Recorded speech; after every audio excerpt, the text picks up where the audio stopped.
आज का हमारा टॉपिक है टॉर्टिकोलिस, जिसको रायनेक की तरह भी जाना जाता है। और उसके प्रीवियस लेक्चर में हमने टेनिस एल्बो एंड गोल्फस एल्बो का डिटेल में डिस्कशन किया था। अब टॉर्टिकोलिस देखते हैं। फर्स्ट इसकी डेफिनेशन देखेंगे, इसको कौन से नाम से, अदर नेम से जाना जाता है वो देखेंगे। Anatomy, pathology, causes, sign and symptoms and physiotherapy treatment देखेंगे। इंट्रोडक्शन देखते हैं first. Torticollis, also known as wryneck, is a painful dystonic condition defined by an abnormal asymmetrical head or neck position which may be due to variety of causes। देखो, इसे रायनेक की तरह जाना जाता है। रायनेक भी करके भी क्वेश्चन पूछ सकते हैं और टॉर्टिकोलिस दोनों सेम ही हैं। और ये कैसा होता है, एबनॉर्मल असिमेट्रिकल हेड पोजीशन, यानी एक तरफ ट्विस्ट हो जाता है। ओके, एक तरफ रोटेट हो जाएगा हेड और उसी तरफ झुका रहेगा, मतलब जो हेड है उसी तरफ रहेगा, दूसरी तरफ जो बच्चा होता है या एडल्ट होते हैं वो दूसरी तरफ अपना हेड मूव नहीं कर पाते हैं। ठीक है, तो इस तरह से इसे टॉर्टिकोलिस कहते हैं। The term torticollis is derived from Latin tortus. Tortus का मतलब होता है ट्विस्टेड एंड कॉलम यानी नेक। ओके, तो इसे टॉर्टिकोलिस इस तरह से नाम दिया गया है। टॉर्टिकोलिस, टॉर्टस यानी ट्विस्ट, एक तरफ ट्विस्ट हो जाता है नेक, उसे टॉर्टिकोलिस कहते हैं। अदर नेम देखो इसके, देखो इस तरह से होता है, इस तरह से इसे टॉर्टिकोलिस कहते हैं। इस तरह से हेड की पोजीशन जो है एक साइड होगा, क्योंकि स्टर्नोक्लेडोमास्टोइड क्या होगा, शॉर्टन हो गया होगा, उसकी वजह से ये होता है, या टाइट हो जाता है, इसलिए ऐसा होता है। देखो अदर नेम इसका देखते हैं। रायनेक, क्रिक इन द नेक, स्टिफ नेक लॉक्सिया, इन तीनों को टॉर्टिकोलिस ही कहते हैं। ओके, एनाटॉमी देख लेते हैं। There are two sternocleidomastoid muscles in the human body and when they both contract the neck is flexed. Sternocleidomastoid दोनों साइड होता है। ओके, नेक में इस साइड भी और इस साइड भी, दोनों साइड नेक में होता है ये मसल। और ये क्या करता है, जब ये कॉन्ट्रैक्ट होता है ये मसल तो नेक का फ्लेक्शन होता है। इसका ओरिजिन देखते हैं। At the sternum and clavicle, sternum and clavicle से इसका ओरिजिन होता है इस मसल का, और इंसर्शन होता है मस्टोइड प्रोसेस पे। The temporal bone on the same side. ठीक है, टेम्पोरल, जो ये टेम्पोरल बोन होता है उसका जो मस्टोइड प्रोसेस वाला जो पार्ट है ना, वहाँ पे ये इंसर्ट होता है स्टर्नोक्लेडोमास्टोइड। देखो हम इसमें आगे देखेंगे डायग्राम में। The main innervation to this muscle is from cranial nerve 11th, but the second, third and fourth cervical nerves are also involve. ठीक है, तो जो क्रेनियल नर्व 11 नंबर की जो होती है, ठीक है, एसेसरी नर्व जो है, spinal accessory nerve, cranial nerve 11, वो है स्टर्नोक्लेडोमास्टोइड मसल को भी सप्लाई करती है। ठीक है, उसमें हमने क्रेनियल नर्व फंक्शन टेस्ट में देखा था कि सारे क्रेनियल नर्व का उसमें क्या स्टर्नोक्लेडो एंड ट्रेपेजियस मसल का टेस्ट किया जाता है इस क्रेनियल नर्व के लिए। ठीक है, कि ये इंजरी होगी तो स्टर्नोक्लेडोमास्टोइड में भी पैरालिसिस देखने को मिलेगा। और दूसरी कौन सी, second, third and fourth number की सर्वाइकल नर्व जो होती है वो सप्लाई करती है। तो ये इन नर्व में डिफेक्ट होगा तो ये कंडीशन भी देखने को मिलेगी। The main blood supply for this muscle come from the occipital artery, superior thyroid artery, transverse scapular artery and transverse cervical artery. इतनी आर्टरी है, ये क्या करती है, ब्लड सप्लाई करती है स्टर्नोक्लेडोमास्टोइड मसल को। The sternocleidomastoid muscle gets signals from nerves in the neck and head to contract and move properly। ठीक है, स्टेनोक्लेडोमास्टोइड को प्रॉपर नर्व सिग्नल्स, अगर प्रॉपर उसको नर्व सप्लाई मिल रहा है तो प्रॉपर नर्व सिग्नल्स मिलेगा, जिससे क्या होगा, उस मसल का प्रॉपर फंक्शन होगा, जिससे है वो कॉन्ट्रैक्ट होगा और नेक की मूवमेंट प्रॉपर होगी। ओके, क्लियर है इतना। देखो इसमें देखते हैं। The underlying anatomical distortion causing torticollis is a shortened sternocleidomastoid muscle causing the head and neck to be in an odd position. यही जो मेन मसल होता है ना स्टर्नोक्लेडोमास्टोइड मसल, यही अगर शॉर्ट हो गया तो हेड एंड नेक क्या होगा, ऑड पोजीशन में चला जाएगा, यानी प्रॉपर उसकी पोजीशन नहीं रहेगी और एक तरफ वो ट्विस्ट हो जाएगा। देखो ये दोनों स्टर्नोक्लेडोमास्टोइड मसल है ये, ओके। तो इस तरह से ये दोनों साइड होते हैं।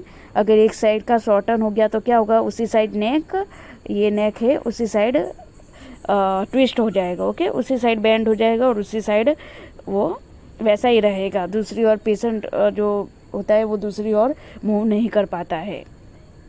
देखो ये स्टर्नोक्लेडोमास्टोइड मसल है, ये जो स्टर्नम से ओरिजिन होके हैं, ठीक है, ये जो स्टर्नम एंड क्लेविकल से ओरिजिन होके देखना आप इसे, यहाँ मस्टोइड प्रोसेस पे इंसर्ट होता है। तो इस तरह से ये पूरा मसल होता है। The main job of sternocleidomastoid muscle is to help move the head and neck by turning the head to one side and bending the neck forward. देखो इसका मेन फंक्शन क्या है, टर्निंग हेड करता है one side and bending करता है नेक को forward. तो जब ये मसल शॉर्ट हो जाएगा तो क्या होगा, हेड एक ही साइड बेंड रहेगा, ठीक है, और मतलब ये दूसरी मूवमेंट नहीं कर पाएगा। तो ये स्टर्नोक्लेडोमास्टोइड का मेन फंक्शन होता है, नेक फ्लेक्शन करने में हेल्प करता है और साइड बेंडिंग में हेल्प करता है। कॉजेस देखते हैं कि क्यों ये क्यों ये टॉर्टिकोलिस होता है, ठीक है। स्टर्नोक्लेडोमास्टोइड मसल जो शॉर्टन हो जाता है ये तो एक रीजन है, दूसरे भी कॉजेस होते हैं। मस्कुलर फाइब्रोसिस, अगर इस मसल में मस्कुलर फाइब्रोसिस हो गया। कंजेनिटल स्पाइन एबनॉर्मलिटीज़, अगर स्पाइन जो है नॉर्मल डेवलप नहीं हो रही है, उसमें कोई एबनॉर्मलिटीज़ है तो उसकी वजह से हो सकता है। कोई टॉक्सिक जो सब्सटेंसेस होते हैं उसकी वजह से। ट्रॉमेटिक ब्रेन इंजरी हो गया तो उसमें भी क्रेनियल नर्व जो है वो इंजरी होने के चांसेस उसके कारण भी हो सकता है। इन्फेक्शन है तो हो सकता है। Genetic defect, injury to neck during delivery, okay, जब बेबी का डिलीवरी होता है तो उस टाइम पे अगर एक्सेसिव प्रेशर आ गया स्टर्नोक्लेडोमास्टोइड पे तो उसकी वजह से भी इंजरी हो सकती है। और ये इस मसल को इंजरी होगी तो टॉर्टिकोलिस होने की ज़्यादा चांसेस होते हैं।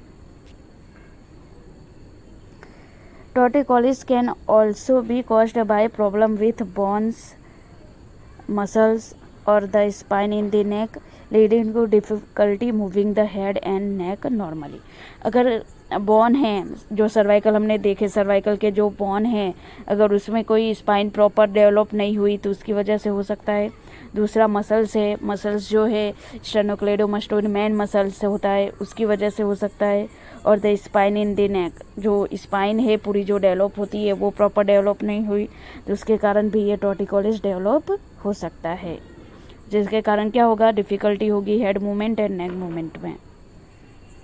देखो इसकी पैथोलॉजी देखते हैं।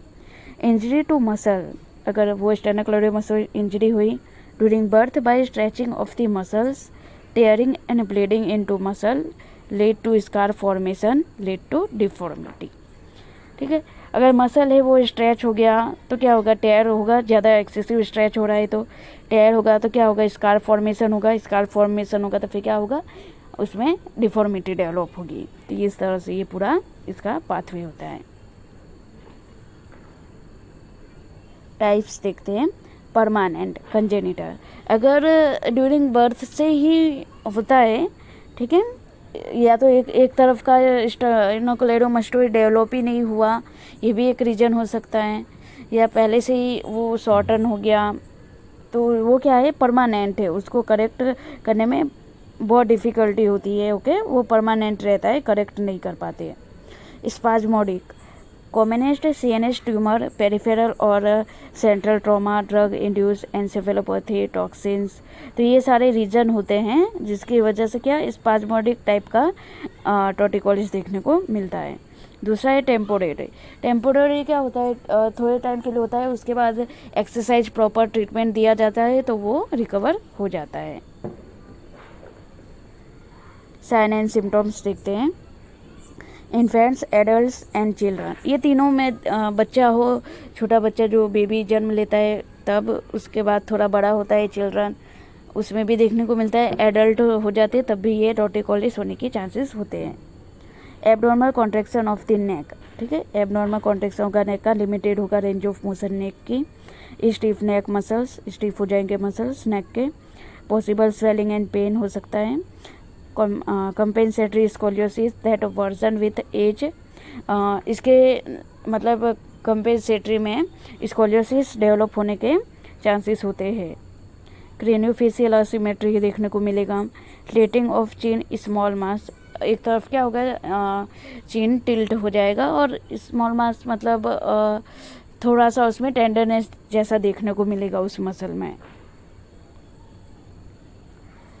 नेक पेन होगा, ओकेजनल फॉर्मेशन ऑफ अ मास, ठीक है, टेंडरनेस जैसा उसमें उस मसल को पाल्पेट करोगे तो उसमें कड़क जैसा टेंडन जैसा वो फील होगा।